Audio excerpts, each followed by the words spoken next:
सबूतों का एक बड़ा समूह है जो आर्यन इन्वेजन थ्योरी को पूरी तरह से झूठा और मनगढ़ंत निर्माण दिखाता है।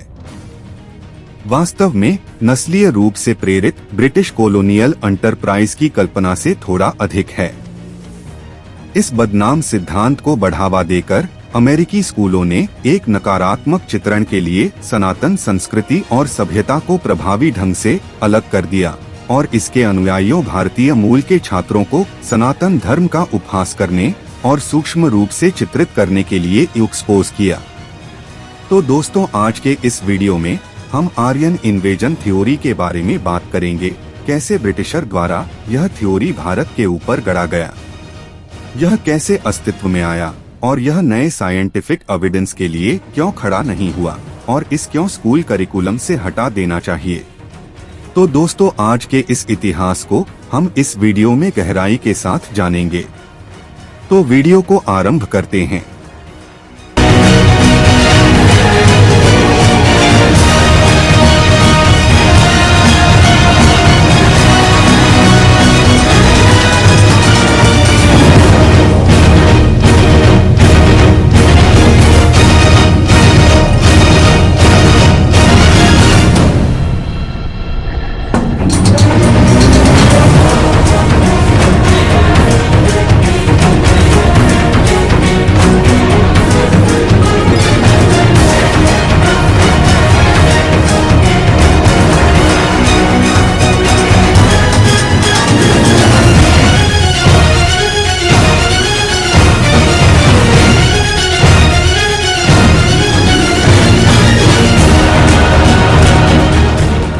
यह थ्योरी बताती है कि सेंट्रल एशिया के कैटल हर्डर्स का एक ग्रुप, जिसे आर्य कहा जाता है, 1500 ईसा पूर्व में भारत में बस गया था।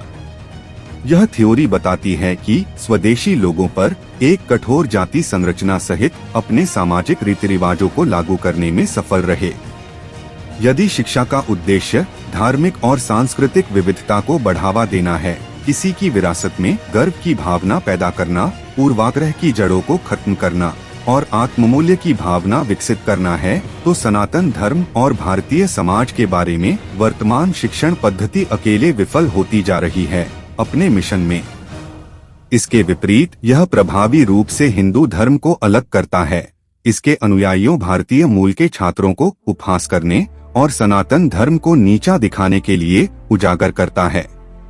आज की दुनिया में कोई भी बच्चा अपने बड़ों के अनुसार चलना और दमनकारी के रूप में प्रस्तुत विश्वास की प्रणाली से संबद्ध नहीं होना चाहेगा। यह नकारात्मक चित्रण के लिए हिंदू संस्कृति और सभ्यता को अलग करता है।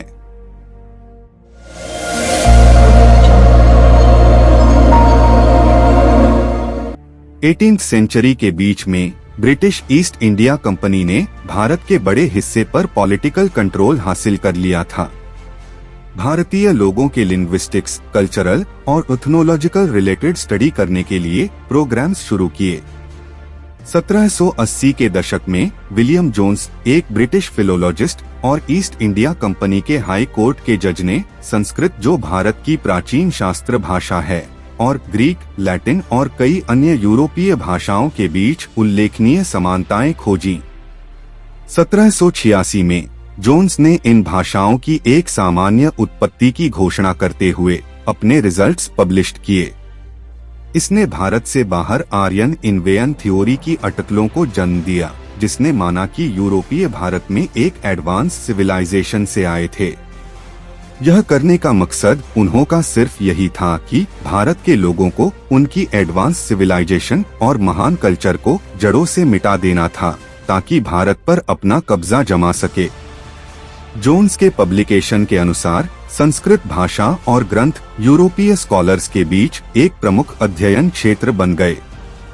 19वीं सेंचुरी की शुरुआत के दौरान जर्मन स्कॉलर्स अपनी सिविलाइजेशन रूट्स की खोज करते हुए संस्कृत महाकाव्य महाभारत के बहादुर नायकों को अपने से कंपेयर करने लगे। यह विश्वास एक काल्पनिक निर्माण में विकसित हुआ, जिसके पहली थ्योरी इस प्रकार की थी: जर्मन और भारतीय एक सामान्य योद्धा जाति की शाखाएं थे और हिंदू महाकाव्य महाभारत के असली नायक थे। महान महाकाव्य को बाद में खलनायक ब्राह्मणों ने अपने एडिशन और जोड़तोड़ से बर्बाद कर दिया। स्वदेशी पिछड़े काले आदिवासियों के साथ इंडो जर्मनिक लोगों के अंतःक्रिया के परिणामस्वरूप इंडो जर्मनिक जाति की भारतीय शाखा का नस्लीय पतन हुआ। दूसरी ओर जर्मन लोग असली इंडो जर्मनिक स्टॉक के प्राचीन संस्करण का प्रतिनिधित्व करते थे। दोस्तों, यह सुनने से ऐसा लगता है कि जर्मन स्कॉलर्स ने अपने मन से ही यह बात बताई। माना जाता है कि ऑक्सफोर्ड यूनिवर्सिटी में संस्कृत के एक जर्मन स्कॉलर मैक्स म्यूएलर 1848 में आर्य लोगों के विचार को स्पष्ट करने वाले पहले व्यक्ति थे, जिन्होंने अपने आर्यन इनविजन थ्योरी को तैयार किया था। जब से इसे पेश किया गया था, आर्यन इनविजन थ्योरी में कई संशोधन हुए हैं। इसको प्रेजेंट में इस तरह पेश किया गया जैसे भारत के मूल निवासी काले रंग के द्रविड़ थे, जिन्होंने एक पीसफुल और हाईली अर्बन सिविलाइजेशन की स्थापना की, जिसे हड़प्पा या सिंधु घाटी सभ्यता के रूप में जाना जाता है। लगभग 1500 ईसा पूर्व इंडो आर्यन के रूप में जानी जाने वाली एक नोमैडिक जाति ने आक्रमण किया और वेस्टर्न साइड से भारत पर विजय प्राप्त की। इन आर्यों इंडो यूरोपियनों को विभिन्न प्रकार के होमलैंड रखने का प्रस्ताव दिया गया था, जिनमें central Asia, Scandinavia, north Germany, Hungary और यूक्रेन शामिल हैं। उन्होंने कथित तौर पर एंशिएंट द्रविड़ सिविलाइजेशन को नष्ट कर दिया, स्थानीय लोगों पर अत्याचार किया और उन्हें भारत के दक्षिण में स्थानांतरित करने के लिए प्रेरित किया। इंडो आर्यन गोरी चमड़ी वाले लोग थे जो वैदिक संस्कृत बोलते थे, वेद लिखते थे और इंडो आर्यन धर्म, जिसे आज हम हिंदू धर्म कहते हैं, को लागू करते हैं। 20वीं सेंचुरी सी के अंत में आर्यन इनविजन थ्योरी के खिलाफ बढ़ते सबूतों के सामने थ्योरी को और अधिक सुधार किया गया, जिसे अब इंडो आर्यन माइग्रेशन थ्योरी के रूप में जाना जाता है, जिसके अनुसार इंडो आर्यन इनविजन करने के बजाय भारत में माइग्रेट हो गए थे। इस बीच जर्मन स्कॉलर्स ने भारतीय लोगों के साथ साझा कर वंश के अपने विश्वदृष्टि पर निर्माण करते हुए आर्य जाति के मुलर के विचार को अपनी एंसेस्ट्री पहचान में शामिल कर लिया। फिर परिणाम क्या हुआ?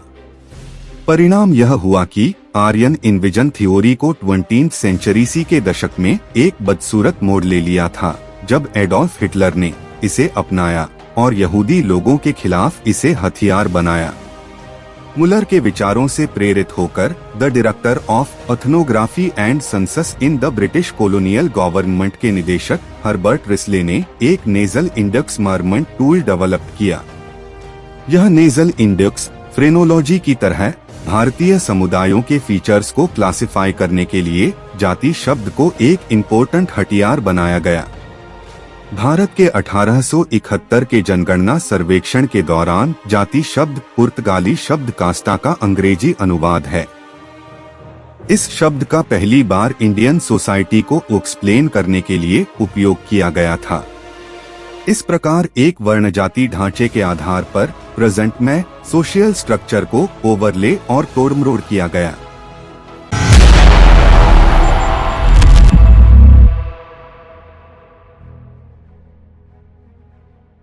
इस पार्ट में मैंने पौराणिक आर्यन माइग्रेशन इनविजन के सपोर्ट में किए गए कुछ इम्पोर्टेंट फ्रॉड आर्गुमेंट का खंडन किया है। इस वीडियो में जहां मैंने हॉर्स आर्गुमेंट, जेनेटिक आर्गुमेंट और सरस्वती सिविलाइजेशन की अर्बन नेचर के सबसे कॉमन आर्गुमेंट को रिजेक्ट किया है। 1500 ईसा पूर्व से पहले भारत में घोड़े पूरी तरह से एब्सेंट थे और उन्हें भारतार्य द्वारा यहाँ लाया गया था। घोड़े का तर्क आर्यन इनविजन थ्योरी का सबसे फ्रॉड्यूलेंट आर्गुमेंट है। कई वैज्ञानिक रिसर्चर्स ने साबित किया है कि 1500 ईसा पूर्व से कई शताब्दी पहले भारत में घोड़े मौजूद थे। एडविन ब्रायंट बताते हैं कि भारत में पालतू घोड़े के लिए सबसे शुरुआती तारीख का दावा करने वाली रिपोर्ट लगभग 4500 ईसा पूर्व है। अरावली पहाड़ियों के आधार पर राजस्थान के बागोर से एक खोज की गई है। आर्कियोलॉजिकल रिकॉर्ड्स में हड़प्पा के अन्य स्थलों जैसे कालीबंगन, लोथल, सुरकोटदा और मालवन में हड्डियों, दांतों या मूर्तियों के रूप में घोड़े की सूचना मिली है। बाद के अन्य स्थलों में स्वात घाटी, गुमला, पिराक, कुंटासी और रंगपुर शामिल हैं। आर्कियोलॉजिस्ट ईजे रॉस द्वारा खुदाई में बलूचिस्तान के राणा घुंडई में घोड़े के दांत पूर्व हड़प्पा टाइम के 3300 ईसा पूर्व से पहले से रिपोर्ट किए गए थे। 2265 ईसा पूर्व से 1480 ईसा पूर्व के बीच प्रयागराज में घोड़े की हड्डियां भी मिली थीं। ब्रॉन्ज एज में घोड़े आकार में छोटे होते थे और गधों के समान दिखते थे। घोड़े को गधे से अलग करना मुश्किल था। ऋग्वेद में अश्व शब्द का प्रयोग संतरे और जंगली गधे के लिए भी किया जाता है। सेंट्रल एशियन घोड़ों में 18 जोड़ी पसलियां होती हैं, जबकि ऋग्वेदिक घोड़ों में 17 जोड़ी पसलियां होती हैं और वे सेंट्रल एशियन के घोड़ों की तुलना में अरबी घोड़ों के समान थे।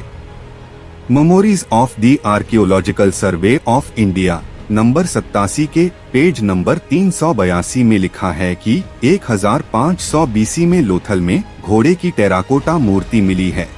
अन्य हड़प्पा स्थलों जैसे हड़प्पा, रूपार, रंगपुर और कालीबंगन से इक्वस एसिनस लिन की सूचना मिली है। सुरकोटदा से बरामद घोड़े की हड्डियां छोटे हाइट के लेकिन मजबूत निर्माण के जानवर की है। मोहनजोदड़ो के बाद के स्तर से घोड़े के पहले के एविडेंस मिले हैं।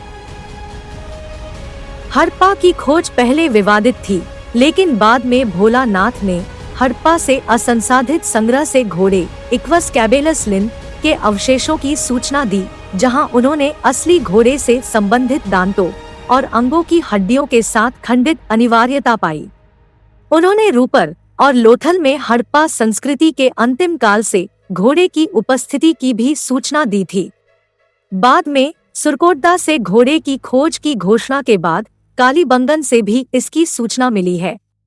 डॉक्टर अलुर ने 1600 ईसा पूर्व में हल्लूर में नियोलिथिक चैल्कोलिथिक टाइम से घोड़े की उपस्थिति की सूचना दी। एलुर और शर्मा अप्रकाशित मालवन, गुजरात के उत्तर हड़प्पा स्थल से कुछ इक्वस कैबलस लिन हड्डियों की पहचान कर सकते हैं। भीमबेटका गुफा मध्य प्रदेश में मिले घोड़े की पेंटिंग जो 10,000 साल पुरानी है। इस नए पकड़े गए घोड़े को कई जगहों पर रस्सी से बांधा गया है। पेट, सिर और गर्दन को भी बांधा गया है और पैरों को लता के पौधों की टहनियों से बांधा गया है। दाईं ओर का आदमी अपनी स्थिति स्पष्ट करने के लिए धनुष और तीर पकड़े हुए है। वेदों में उल्लिखित रथों का डिजाइन 1949 में एक ब्रिटिश आर्कियोलॉजिस्ट स्टुअर्ट पिगोट द्वारा दिया गया है। यह reference prehistoric India to 1000 BC page number 280 से लिया गया है। यह सिनौली में मिले रथों से पहले का डिजाइन है, जो बिल्कुल सिनौली के रथों के डिजाइन जैसा है। रीसेंट रिसर्च में पिछले 10,000 से 15,000 वर्षों में भारत में किसी भी महत्वपूर्ण बाहरी जेनेटिक इन्फ्लुएंस को पूरी तरह नकारता है। एक दूसरे रिसर्च में पिछले 5,000 से 7,000 वर्षों में भारत सहित पूर्वी यूरोप से एशिया तक किसी भी महत्वपूर्ण पैट्रिलिनियल जीन फ्लो को शामिल नहीं किया गया है। एक तीसरे रिसर्च पत्र का निष्कर्ष है कि भारत की आबादी जेनेटिकली रूप से अद्वितीय है। इसके विपरीत एक आउट ऑफ इंडिया थ्योरी का समर्थन करने के लिए मजबूत सबूत हैं।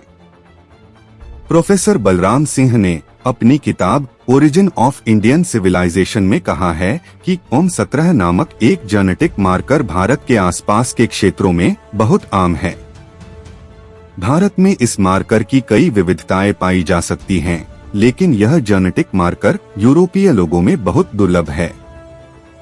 स्टीफन ओपेनहाइमर ने अपनी किताब out of Eden the peopling of world में कहा है कि साउथ एशिया इस OM17 मार्कर का मूल है और भारत में रेखा की आयु 36,000 वर्ष जितनी पुरानी है, जबकि यूरोप में यह 23,000 वर्ष है। यह सब हमें एक बात की ओर ले जाता है कि OM17 कश्मीर, मध्य एशिया, रूस और फिर यूरोप के रास्ते अपना रास्ता खोज सकता था। इसलिए ये जेनेटिक स्टडीज भी बताते हैं कि कोई आर्यन आक्रमण नहीं था। ऋग्वेद भारत का मूलभूत ग्रंथ सरस्वती नदी के कई संदर्भों में शामिल है, जिसे विभिन्न प्रकार से नदियों की सबसे बड़ी, शानदार, जोर से गर्जना और बाढ़ की मां के रूप में वर्णित किया गया है। हालांकि हाल तक सरस्वती नदी कहीं नहीं पाई गई थी, मॉडर्न सैटेलाइट इमेजरी सूखे बिस्तर का पता लगाने में सक्षम थी, जो कभी यह शक्तिशाली नदी थी। अध्ययनों से यह भी पता चला है कि 5000 ईसा पूर्व के बाद मानसून में एक रास्ता से गिरावट आई, धीरे धीरे सरस्वती कमजोर हो गई, जिससे लगभग 1500 ईसा पूर्व तक इसका वस्तुत्व विलुप्त हो गया। यह आर्यन इन्विजन थ्योरी को पूरी तरह से खारिज करता है कि ऋग्वेद की रचना लगभग 1500 ईसा पूर्व कथित आर्यन आक्रमण के बाद की गई थी, और यह इंगित करता है कि इसकी रचना 5000 ईसा पूर्व के करीब हुई थी, जब नदी अपने चरम पर थी। मनुस्मृति 2.17 में भी सरस्वती नदी का उल्लेख है। वह भूमि जो देवताओं द्वारा बनाई गई है, जो दो दिव्य नदियों सरस्वती और दृशद्वती के बीच स्थित है, ऋषि इसे ब्रह्मवर्त कहते हैं। ऑरेल स्टीन, जो फेमस आर्कियोलॉजिस्ट थे, द जियोग्राफिकल जर्नल वॉल्यूम 99 में अपने रिसर्च में a survey of ancient sites along the lost Saraswati river में पुष्टि की कि घग्घर नदी ऋग्वेद में वर्णित सरस्वती नदी है, और उन्होंने यह भी कहा कि वैदिक भजनों की रचना के बाद से नदी में कई परिवर्तन हुए हैं। एक मुख्य परिवर्तन सतलुज नदी का मार्ग परिवर्तन था, जो सरस्वती नदी से जुड़ा हुआ करता था। अब हड़प्पा सभ्यता पर कुछ तार्किक प्रश्न उठे थे कि विश्व की अधिकांश सभ्यताओं के शहर नदी के किनारे स्थित थे, लेकिन हड़प्पा सभ्यता के 40% से अधिक स्थल किसी भी नदी से बहुत दूर स्थित हैं, जो हमें इस बात की ओर इशारा करते हैं कि उस समय में एक नदी हुआ करती थी। 1998 में पोखरण परमाणु परीक्षण के बाद बाबा एटॉमिक रिसर्च सेंटर ने 70 मीटर की गहराई से उपमृदा जल खींचा, यह पुष्टि करने के लिए कि पानी रेडियोएक्टिव मटेरियल से प्रभावित नहीं हुए हैं। जांच से यह भी पता चला कि पानी के नमूने 8000 से 14000 साल पुराने हिमालयी हिमनदों के पानी के थे। इसलिए यह साबित करता है कि सरस्वती नदी एक ऐतिहासिक नदी थी और लाखों साल पहले अस्तित्व में थी। इस नदी का उल्लेख महाभारत के शल्य पर्व में भी किया गया है। एक्सटेंसिव आर्कियोलॉजिकल रिसर्च से इस बात का कोई सबूत नहीं मिलता है कि हड़प्पा सभ्यता द्रविड़ों का अनुमानित प्राचीन घर युद्ध से नष्ट हो गया था। इसके बजाय सबूत यह है कि जलवायु पैटर्न में बदलाव के कारण आबादी के धीमे पूर्व की ओर प्रवास का सुझाव देते हैं, जिसके परिणामस्वरूप वाटर रिसोर्सेस का निरंतर नुकसान होता है। सबूत आगे बताते हैं कि हड़प्पा सभ्यता में प्रचलित कई परंपराएं और रीति रिवाज आधुनिक भारत में मौजूद हैं। यह दर्शाता है कि हड़प्पा और आर्यन संस्कृतियां एक ही सभ्यता के पहलू हैं।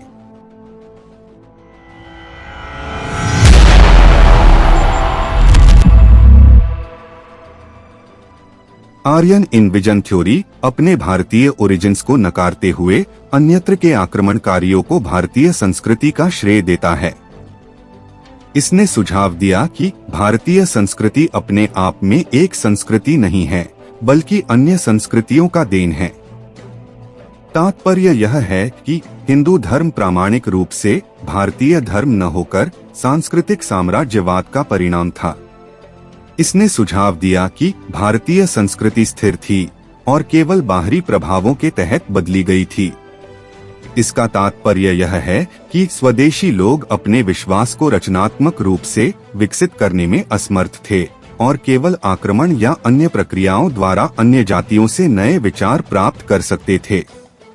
इसने सुझाव दिया कि गोरी चमड़ी वाले आर्य आक्रमणकारियों ने भारत के साउथ इंडिया के काले चमड़ी वाले द्रविड़ लोगों को आर्य धर्म में परिवर्तित होने के लिए मजबूर किया। यह भारतीय लोगों के बीच एक कृत्रिम दोषरेखा बनाता है, जिससे यह आभास होता है कि उत्तर भारतीय विदेशी हैं और द्रविड़ मूल भारतीय हैं। इसने शाही संदर्भ में नस्लवाद के लिए एक आधार प्रदान किया, यह सुझाव देकर कि उत्तरी भारत के लोग यूरोप के आक्रमणकारियों के वंशज थे और इसलिए नस्लीय रूप से ब्रिटिश कॉलोनाइजर्स के करीब थे।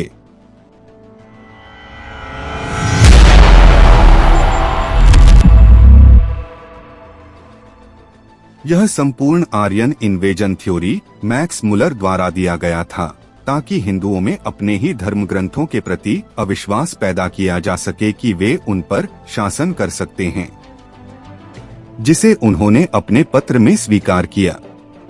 उन्होंने अपनी पत्नी को एक पत्र लिखा जिसमें उन्होंने कहा कि अगर वे भारत की संस्कृति को नष्ट करना चाहते हैं तो वे पहले इसके मूल अर्थात वेदों को नष्ट करना होगा।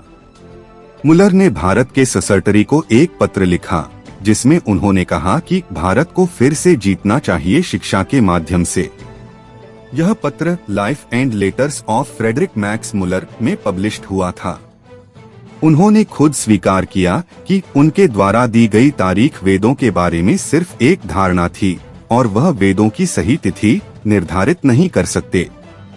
तो दोस्तों, अंग्रेजों ने भारत के ऊपर राज करने के लिए ऐसी साजिश रची थी और फिर बाद में हमारे वामपंथी इतिहासकारों ने तो उसे सच मान लिया और भारत के लोगों को कई दशकों से गलत इतिहास पढ़ाया गया।